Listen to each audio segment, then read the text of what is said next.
The Red Hot Chili Peppers featuring guitarist John Frusciante. That lineup with him, Anthony Kiedis, Flea, and drummer Chad Smith is the classic Peppers lineup. And while three of these guys are still with the band, Frusciante joined, left, rejoined, and left again since that song was released in 1991.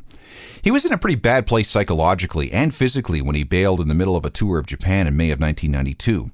After 5 years as a heroin junkie, he cleaned up and then went back to the Peppers in 1998. And he stayed with the group until December 2009 when he left again.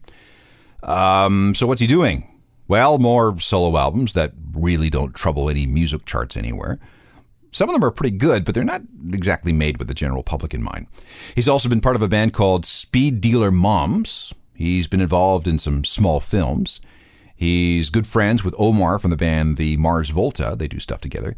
And he occasionally plays guitar on other people's records, like Catherine Ringer, who's a singer from France. Other than that, though, things have been rather quiet for John.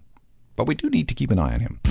This is The Secret History of Rock. I'm Alan Cross, and still to come, Daughters of Rock and Rollers. Not exactly chips off the old block.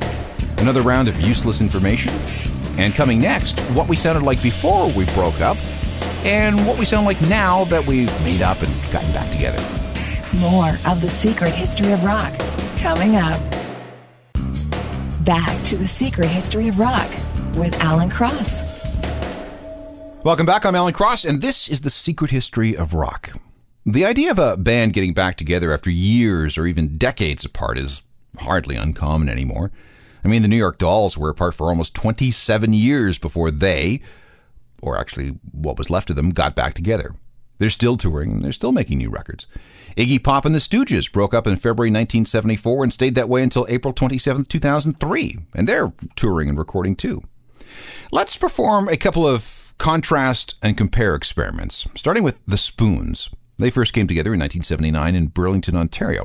There were 6 albums before they drifted apart sometime in the early 1990s. During that first go-around, this was their biggest hit. It's from 1982.